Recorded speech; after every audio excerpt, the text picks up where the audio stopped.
2장의 출발은 하나님의 심판으로 출발합니다.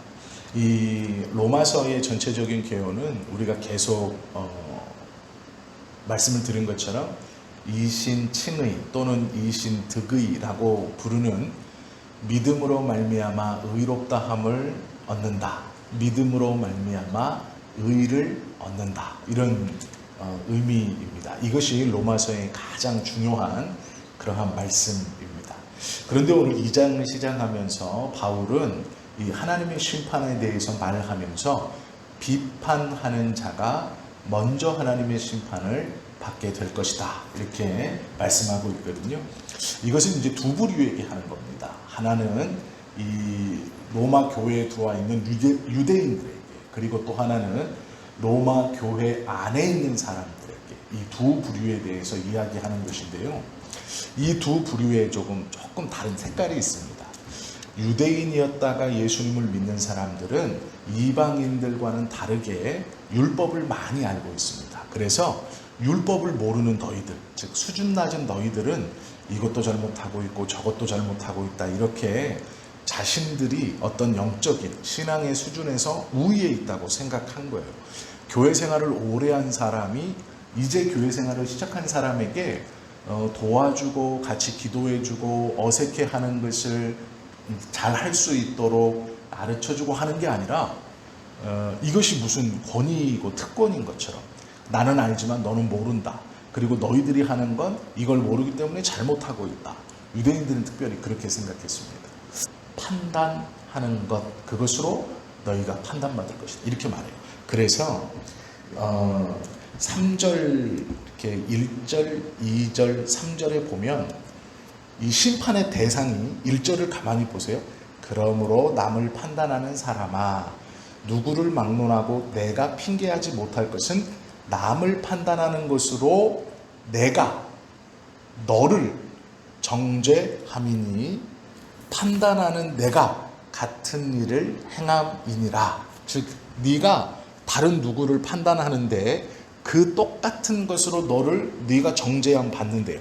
이런 일을 행하는 자에게 하나님의 심판이 진리대로 되는 줄 우리가 아노라. 이런 일을 행하는 자를 판단하고도 같은 일을 행하는 사람아, 내가 하나님의 심판을 피할 줄로 생각하느냐, 이렇게 말하고 있다라는 거예요. 판단을 하는 것, 이게 무엇이 문제인가? 성경에서는요, 단순히 남을 판단하기 때문에 판단받습니다, 이런 논리가 아니에요. 즉 판단하지 마십시오, 이럴 수 있죠.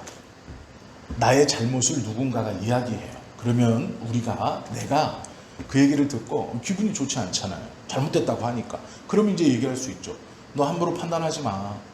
너 나 그렇게 하면 너 하나님이 너도 똑같이 판단한다고 하셨어. 함부로 남 판단하는 거 아니야. 이렇게 말할 수 있어요. 근데 그래서가 아니에요.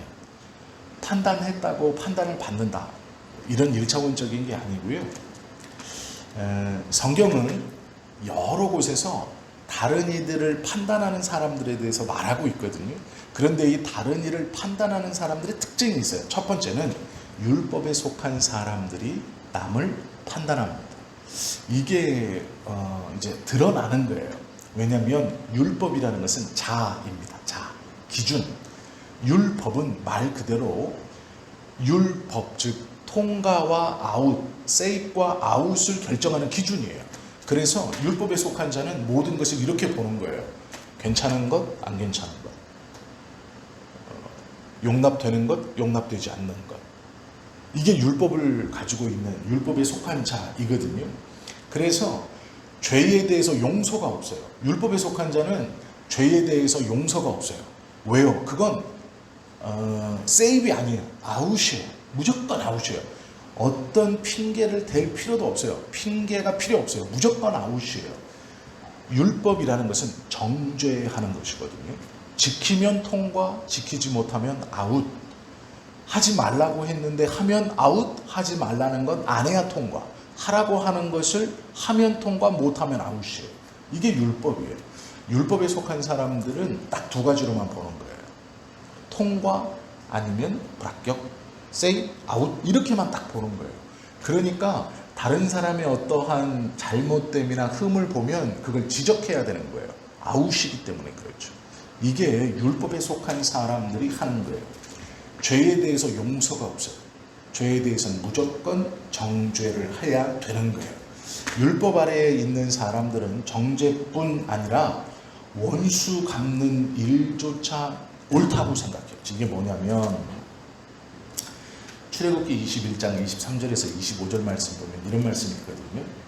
그러나 다른 해가 있으면 갚되, 그 뒤에 말씀이 우리가 들었던 말씀이에요. 생명은 생명으로, 눈은 눈으로, 이는 이로, 손은 손으로, 발은 발로, 대운 것은 대움으로, 상하게 한 것은 상함으로, 때린 것은 때림으로 갚을지니라 라고 말씀하셨어요. 그러니까 이게 출애굽기에 있는 말씀이거든요. 율법에 속한 자들은 이렇게 생각하는 거예요. 딱 1대1로 해야 된다.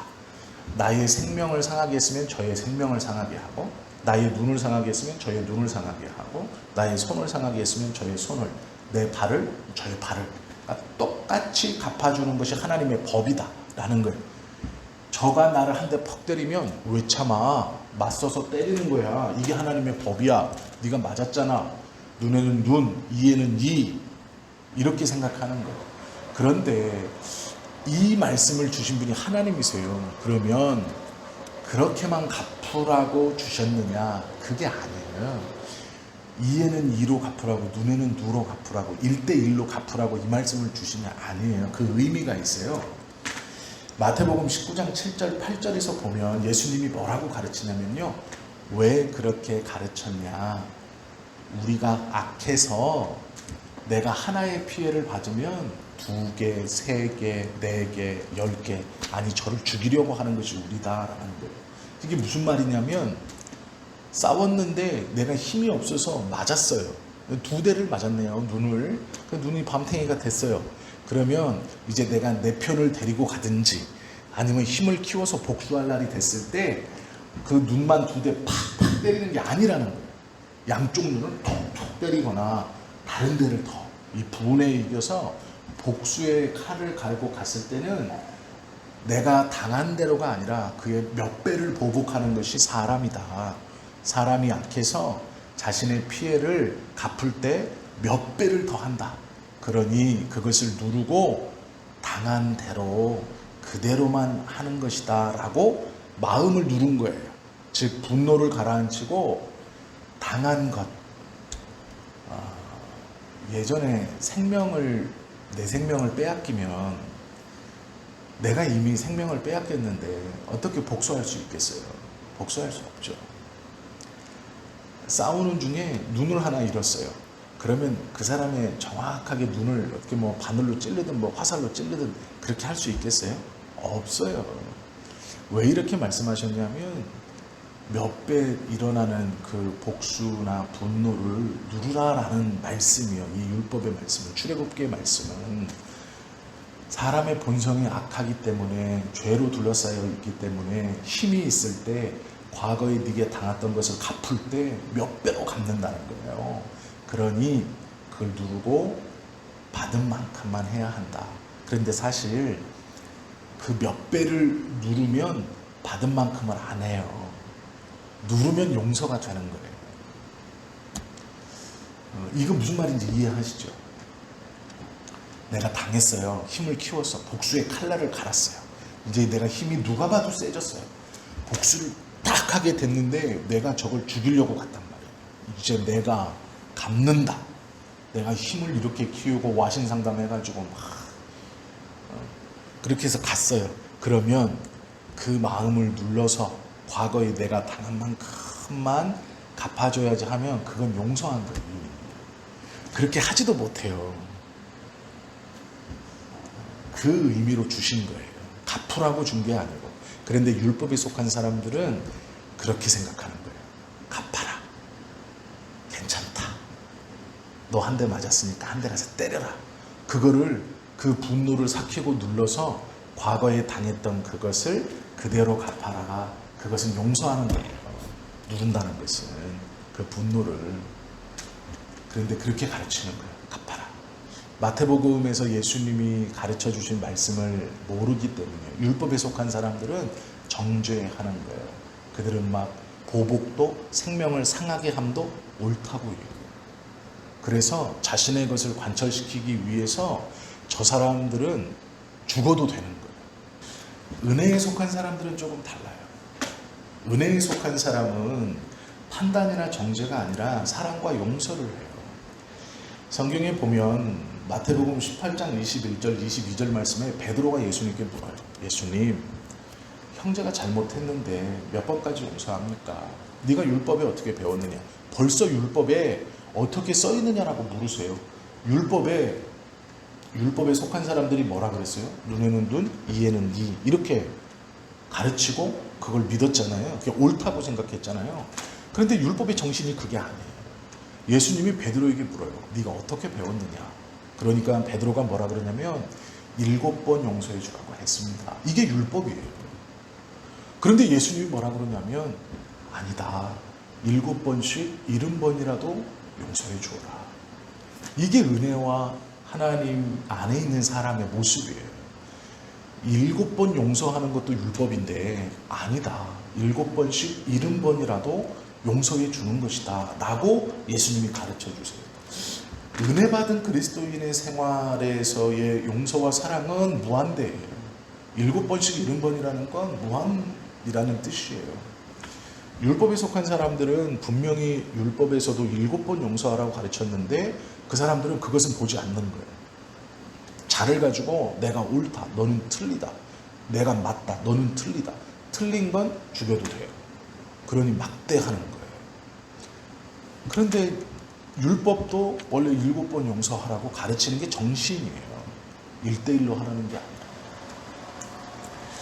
아니에요. 은혜 받은 사람은요, 또 하나 기억해야 될 게 있어요. 자신의 허물과 연약함에 대해서 이렇게 봐야 돼요. 말씀에 보면 비판을 받지 아니하려거든 비판하지 말라. 너희의 비판하는 그 비판으로 너희가 비판을 받을 것이요 너희의 헤아리는 그 헤아림으로 너희가 헤아림을 받을 것이라. 어찌하여 형제의 눈 속에 있는 티는 보고 내 눈 속에 있는 들보는 깨닫지 못하느냐. 보라, 내 눈 속에 들보가 있는데 어찌하여 형제에게 말하기를 나로 내 눈 속에 있는 티를 빼라 하겠느냐. 이게 마태복음 7장에 있는 말씀. 가만히 이 말씀들을 좀 잘 생각해 볼 수 있어야 돼요.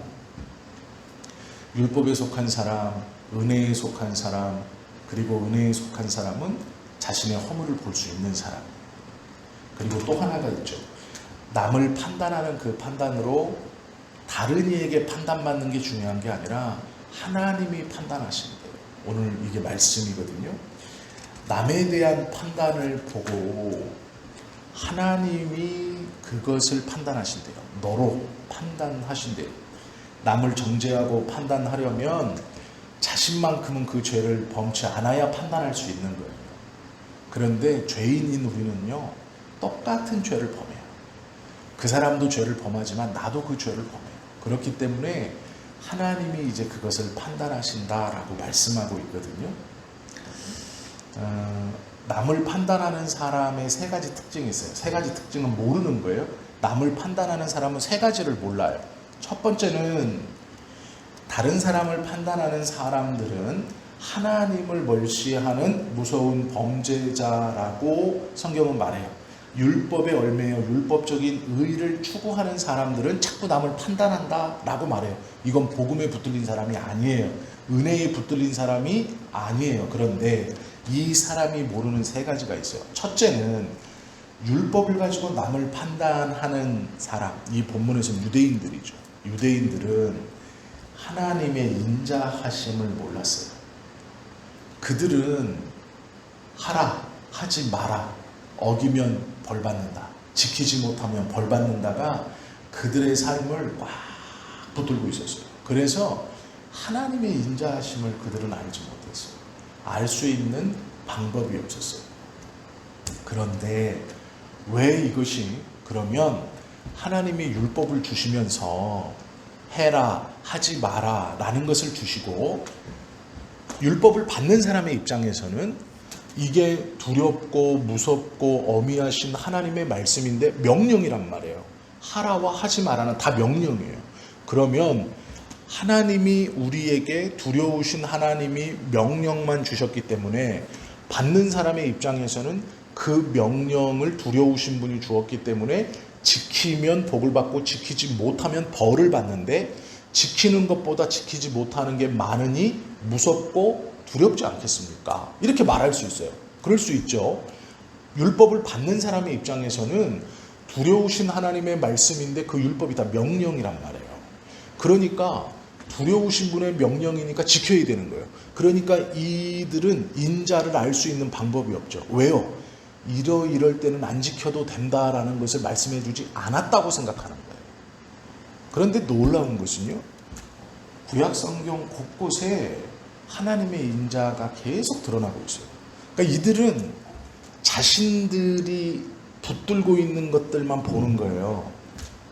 대표적인 게 뭐냐면요, 시편 116편 5절에 보면 하나님은 어리석은 자에게도 인자를 베푸신다 이렇게 말해요. 여기서 말하는 어리석은 자는 율법을 모르는 사람들, 율법을 잘 모르는 사람들. 그러니까 율법을 잘 모르는 사람들에게도 하나님이 인자를 베푸신다 이렇게 말해요.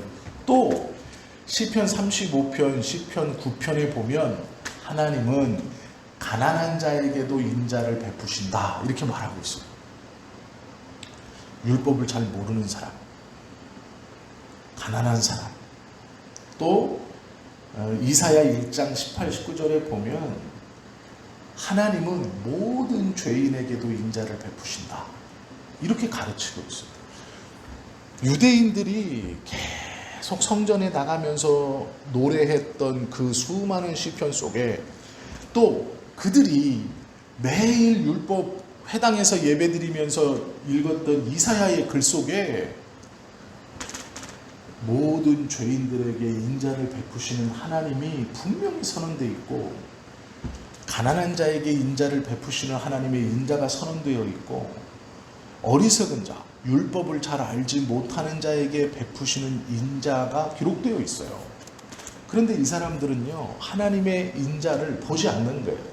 자신들이 그렇게 소중하게 여기는 시편과 이사야, 성경에 그 하나님의 인자하심이 분명히 여러 번 반복해서 기록되어 있는데 그 하나님의 인자는 자신들에게 없다고 생각하는 거예요. 이건 아니다라는 거예요. 가난은 죄고 장애는 죄고 율법을 모르는 건 지옥 갈 백성이고 이렇게 생각하는 거예요. 하나님의 말씀을 어기는 사람은 다 저주받은 것이고, 가난하고 빌어먹는 사람은 다 하나님의 징계를 받는 것이고, 네가 죄를 졌거나 네 부모가 죄를 졌거나 네 조상이 죄를 져서 지금 네가 이렇다라고 그들은 정죄해요. 하나님께서 베풀어 주시는 죄인들에 대한 인자도 그들은 없어요. 왜요? 그들은 인자하신 하나님을 몰라요. 성경에 그렇게 말씀하고 계시는 하나님의 인자하심에 대해서 그들은 모르기 때문에 율법 안에만 있는 거예요. 그래서 정죄하는 거예요. 두 번째는요, 하나님의 용서의 풍성하심을 몰라요. 이들은 하나님의 용서하심이 무엇인가를 몰라요. 용서라는 것은 용납이에요. 허락한다. 용서는요, 괜찮아, 허락한다, 괜찮아 이렇게 말씀하시는 거거든요. 이것이 용서예요. 용납이 용서이거든요. 하나님의 용서는 그의 무한대의 사랑에서 나오는 거예요. 하나님은 율법을 가지고 우리를 정죄하시고 판단하는 게 아니라 예수님 안에서 무한대로 사랑하시고 우리에게 긍휼을 베푸셔서 용납하시는 거예요. 그런데 이들은 그 용납을 몰라요. 이 말씀이 이사야 55장 6절 7절에 있어요. 그런데 그들이 회당에서 그렇게 암송하고 강설했던 그 말씀이 있는데도 모르는 거예요. 하나님의 용서를, 하나님의 인자를 모르고 하나님의 용서를 몰라요. 마지막은요, 하나님의 인내, 즉 참으심의 인내의 풍성함을 그들은 몰라요. 길이 참으신다는 말씀의 원어의 뜻은 사람의 죄와 허물에 대하여 오래 참으시고 화를 내지 않고 간과하신다라는 뜻이에요. 언제까지 참으시느냐? 심판날까지 참으시는 게 하나님의 인내세요. 그런데 문제는요, 이들은 하나님의 인자와 하나님의 용서와 하나님의 인내를 몰라요. 그렇기 때문에 이 세 가지를 알지 못하기 때문에 정죄하는 거예요. 남을 판단하고 비판하는 거예요. 그 남을 판단하고 비판할 때 자기가 상대적으로 우위에 있다고 느껴요. 자기가 상대적으로 의인이라고 느끼고 자기가 상대적으로 정의롭다고 느끼는 거예요. 그 만족감이 율법을 붙든 사람들의 특징이에요. 자신이 하나님 앞에서 어떤 의로움이나 어떤 만족이나 어떤 위로를 얻는 게 아니고요. 자신의 자리에서, 자신의 경험에서, 자신의 지식에서 다른 사람을 깎아내리고 비판하고 정죄하면서 우월감을 느끼는 거예요. 목사님들 중에요, 원색적인 비난을 하시는 분들이 있어요. 그 목사가 인간이 들댔어. 뭐가 없어. 저도 참 말을 그렇게 하면 안 되는데, 저도 참 그런 말 잘하죠. 그래서 요즘에 회개하고 있어요. 저도 다른 목사님들 이렇게 하시면 안 됩니다 그랬는데, 이제 그런 말 안 해야 되겠다 지금 회개하고 있어요. 왜 그러냐면 제가 가만히 보니까 제가 그러고 있더라고요. 그런데 조금 다른 건요, 제가 그렇게 말한다고 해서 제가 정의롭다고 저는 생각하지 않아요. 절대로. 제가 의롭다고 생각하지 않아요. 그런 생각은 안 해봤어요. 안타까웠을 뿐이에요. 그런데 그렇지 않게 보였을 수도 있고 내가 어느 순간 변할 수도 있겠다 싶더라고요. 그래서 이제 그렇게 얘기하면 말하면 안 되겠다라고 생각을 했어요. 율법에 붙들린 사람의 특징은 하나님 앞에서의 위로를 받지 못해요. 왜요? 하나님은 무서운 분이기 때문에 하나님의 인자나 용서나 오래 참으심을 모르기 때문에 이들은 하나님 앞에서 위로하심이나 하나님 앞에서의 돌보심을 생각지도 못해요. 그래서 그 만족을 어디서 찾느냐? 다른 이들을 비판하고 깎아내리고 정죄하는 것에서 상대적인 거룩과 상대적인 정의로움을 찾는 거예요. 그래서 자기가 정의롭고 자기가 거룩하기 위해서 거룩하지 않은 것을 지적하고 부정의한 것을 계속 지적해내는 거예요. 이것이 이제 율법의 메인 사람들의 모습이에요. 고집이라는 말이 있어요. 고집. 성경의 고집이라는 말은 스크레로테스라는 말인데요. 완악하다라는 뜻이에요. 완악. 고집이라는 말이 완악이라는 뜻이에요. 악이 움직이지 않아요. 막 너무 굳어져가지고 이 악이 굳어져서 어떻게 털리지 않는 거예요. 꽉 둘러싸고 있는 게 성경에서 말씀하시는 고집이에요. 이게 완악이라는 뜻과 똑같은 거거든요. 이 어떤 물건이 있으면 그 물건을 이 고집이 이렇게 딱 둘러싸서 떨어지지 않아요. 힘들어도 안 떨어지고 깨도 깨지지도 않는, 이게 고집이에요. 완악이에요. 이 고집이 절대 좋은 게 아닙니다. 마음을 이제 딱딱하게 하는 영적 경화증을 일으키는 것이 고집이에요. 내가 알고 있는 것, 내가 생각하는 것이 옳지. 그것이 자신의 신앙을 좀먹습니다. 하나님에게서 어느 순간 멀어지게 만들어요. 회개란 말은요, 메타노에오라는 말이거든요. 메타노에오. 이 말은요, 흔들어서 부드럽게 하여 돌이키다, 이런 뜻이에요. 그러니까 이 고집이 쌓였어요. 근데 회개가 뭐냐면 이걸 흔들어가지고 부드럽게 만들어서 이게 쌓이기 전으로 돌이킨 거예요. 그러니까 이걸 벗겨내는 거예요. 이게 회개예요. 성경에서 말씀들을 가만히 보면 단어들이요, 참 기가 막히게 써놨어요. 이 단어들을. 고집이란 단어는 완악이란 단어로 표현해놨고, 회개라는 것은 그 완악을 털어내서 악이 쌓이기 전으로 돌아가는 것, 이거예요. 원래의 모습으로 돌이키는 것. 이게 회개예요. 이게 성경에서 이 로마서에서 쓰고 있는 회개라는 말이에요. 메타노에라는 뜻이에요. 우리가 오늘 이제 1절부터 5절까지 보았거든요. 5절 말씀 보세요. 다만 내 고집과 회개하지 아니한 마음을 따라 진노의 날 곧 하나님의 의로우신 심판이 나타나는 그날에 임할 진노를 내게 쌓는도다.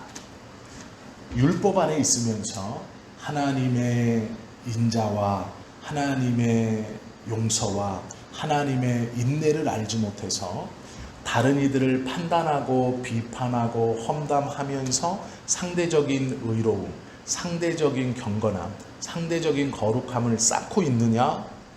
너희의 그 고집을 회개해라 라는 거예요. 그 그 고집을 회개하지 않으면 심판의 날에 너의 죄목을 하나하나 쌓고 있는 것이다 라고 말하는 거예요. 그래서 빨리 돌아서라 이렇게 말해요.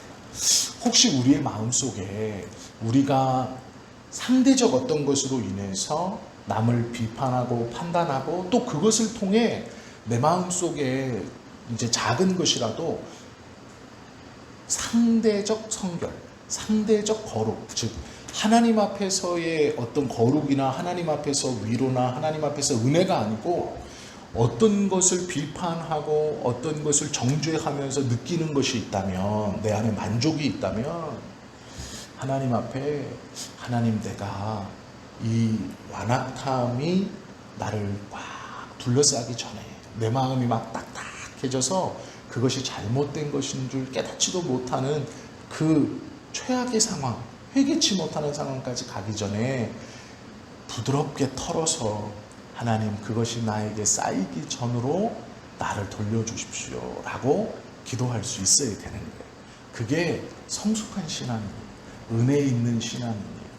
하나님의 인자를 기억하는 신앙, 하나님의 용서를 기억하는 신앙, 하나님의 오래 참으심을 기억하는 신앙인, 그 신앙인이 자신의 고집을 꺾고 회개해서 돌아올 수 있어요.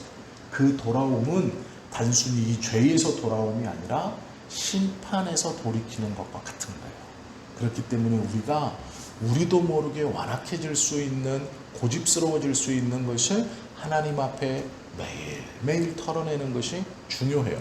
그래서 말씀으로, 찬송으로 기도할 때마다 자신의 삶을 돌아보면서 내가 혹여 하나님, 나의 은혜가 하나님과의 관계나 하나님 앞에서가 아니라 다른 누구와의 관계나 누구를 어떻게 함으로 낮춤으로 느끼는 그러한 위로가 있다면 그것들을 다 내려놓게 해 주십시오라고 기도해야 합니다.